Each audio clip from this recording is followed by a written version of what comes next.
రాజుగారండి ఏమంటే లక్ష్మీదేవి ఉంటుందండి ఏమంటే రాజుగారండి ఆవు కావచ్చు ఉందండి అలాగే స్వామి మహారాజు గారు లక్ష్మీదేవిని తీసుకుని కపిలకములు తోలుకుని కచేరి లోపలికి వెళ్ళిపోతా ఉన్నాడు. పోయిందా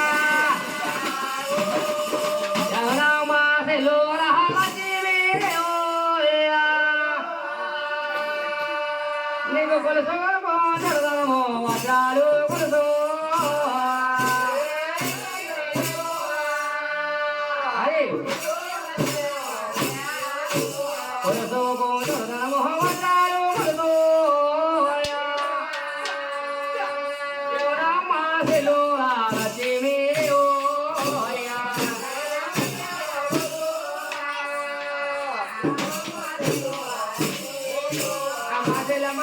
సుఖముగా వెళ్ళి జైలుగా కాసి జాగ్రత్తగా వెళ్ళు ఏమ్మా మళ్ళీ రేపు కలుసుకుందాం అమ్మా అది వందా అలాగనే చెప్పి రే బాబన్న ఆవును తోలికెళ్ళి మన కోనేరు లోపల పుట్టబడినా కడిగి గోవుని చాలా భవ్యత మేపాలి. అలాగే నీకు వల్ల బాబన్న అన్నాడు పద్దినాడు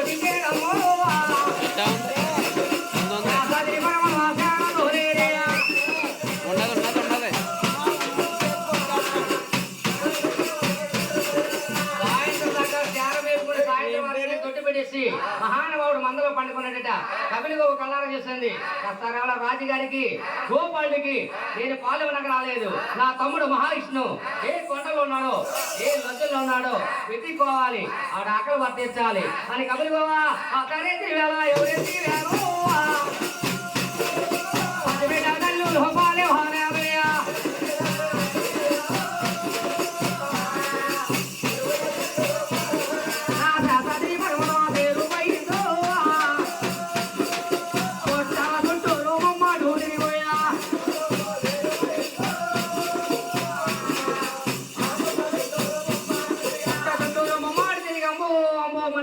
కపిలగోవు.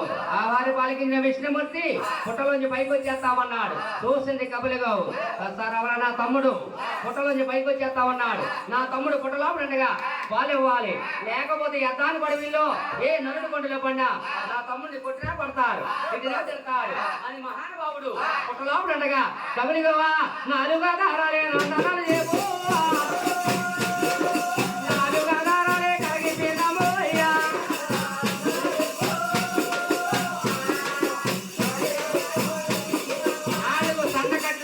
చెప్పి 4 దారులు కలగిప్పి 4 దారులు కూడా ఒక దారి కింద కొలువులో పోతామని పోయిందా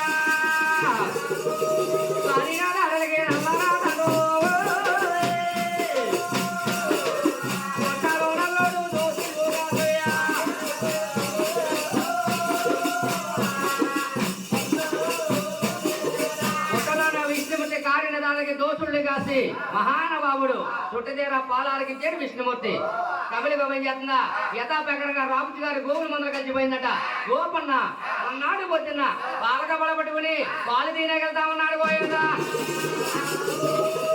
మరి ముందరా కలిసి నీ ముట్టుగా సీనమ్మా ముట్టుగా సింధుయ్యా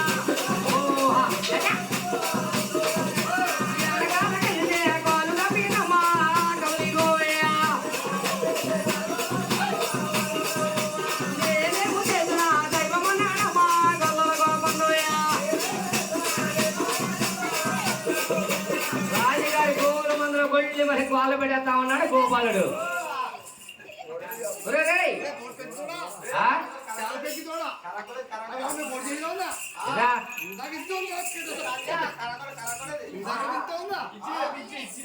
రాజుగారు అంటా ఉన్నారు, అరే గోపన్న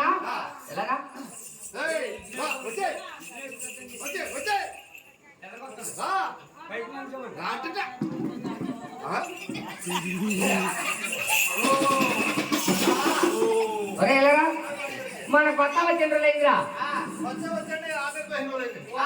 ఒకరోజన్నా మన కొత్త గోపాలు నా పాపిటికలకి తీసుకొచ్చి చూపించేవా? ఒంగోలు మునురావు కాలి పనిచేయు. ఒరే దశమి ఏకాదశికి వెంకన్న బాబుకి భగవంతుడికి కొత్త గోపాలే తీసుకురావాలి అభిషేకానికి. కొత్త గోపాలు మరి ఎందుకు అన్నవరా? అవునండి. రోజుకో గోవుని తీసుకొస్తానండి. తీసి రాలేదనుకో నీ చెట్టు కొట్టి వాటకమ్మని కట్టేస్తాను. నీ యాలి పిల్లలకి దూరం చేస్తాను. నీ 3 నెలల జీతాలు కూడా నాగా చేస్తాను రా.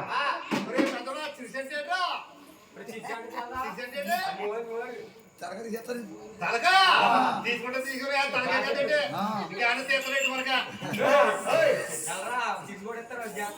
ఓహో రాజుగారండి నా ఆలోచనలు దూరం చేయొద్దు. అంటే ఎవరిలో ఉండాలండి లేకపోతే నేనే తీసుకొస్తానండి. ఆవన్న ఉండాలి లేకపోతే రాజుగారికి పాలి కాపుదనం ఉన్న చెయ్యాలి అని మహానుభావుడా మన్నాడు పొద్దున్న తొలి పేరమోయా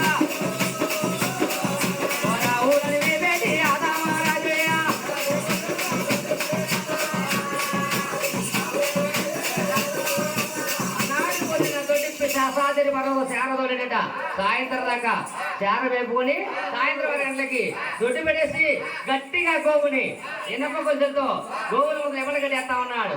ఎవడ కట్టేసి గంట కొట్ల భుజాన్ని వేసుకుని ఆ తొప్పు నా తొప్పు నక్కి నక్కి చూస్తా ఉన్నాడట. కపిలి గోవు కళ్ళారా చూసింది. ఆ గోవు పాలు తినట్లాగే ఎక్కడో నిద్ర వింటాడు. ఇదే సమయం పాలివ్వాలి అని కొబ్బరి గోవా ఇనప గొలుసులని ఎవడ చెప్పిందమ్మయ్యా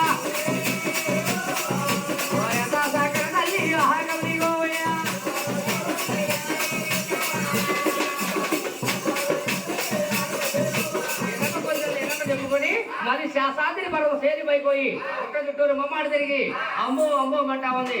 పుట్టలో ఉన్న విష్ణుమూర్తి పాలు తాగుతా ఉన్నాడట. చూసాడు గోపాలుడు. రావలా ఇదా నీ సంగతి. ఈ పుట్టలో ఎవరో కేతడు ఉన్నాడు. ఆడికి పాలు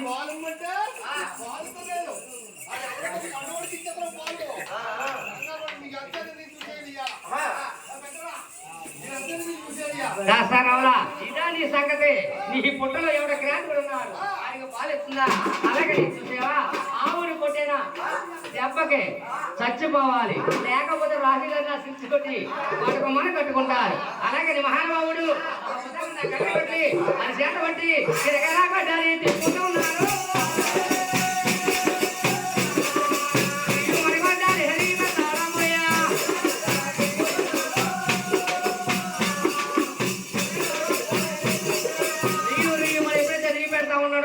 విష్ణుమూర్తి కళ్ళారా చూశాడు. దసరావలా ఈడెవడో పంచి పరమాత్ముడు పరమాత్ముడు నా తల్లిని కొట్టేలాగా ఉన్నాడు. తల్లికి తగిలే తప్ప నేనే కాయాలి. గోవుకు తగిలిందా గోవు పాపం నాకు 7 జలములెత్తిన గోవు పాపం ఎడబాయింది కదా అని పాలు తాగుతూ మానేసి మా ప్రాణి చేరుకున్నాడు మహానుభావుడు. మా ప్రాణి ఎప్పుడైతే చేరుకున్నాడో వల్ల గోపన్న పాపాన్ని తట్టుకోలేక ఎర్రన కళ్ళగా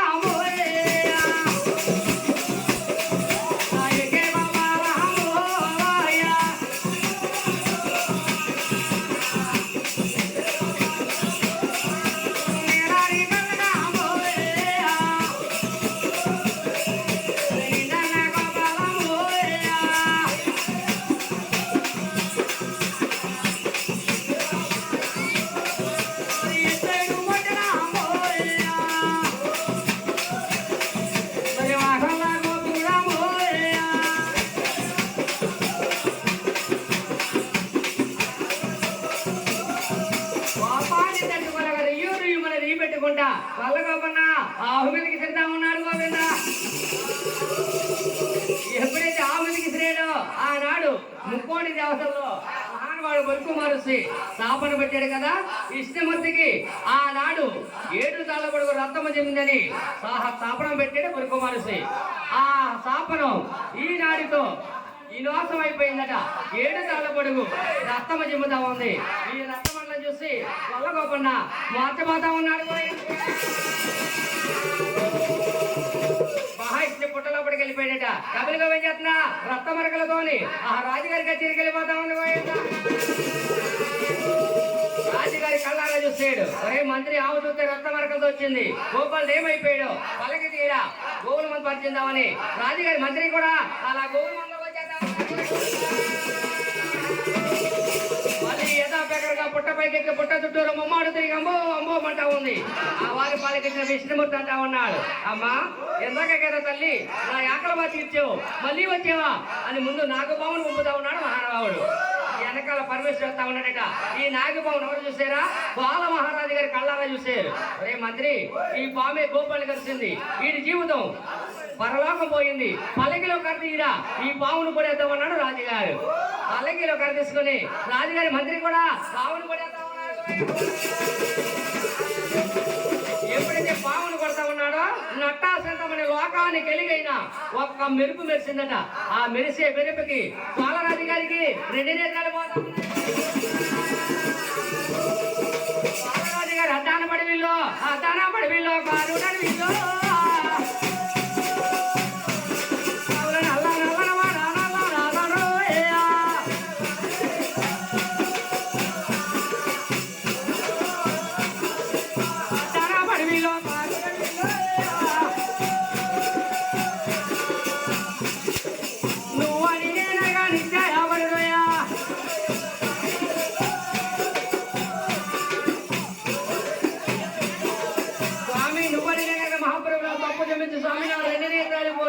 అని గొళ్ళమని బాల మహారాజు రఘోదనంగా గోల పెట్టేస్తా ఉన్నాడు శాస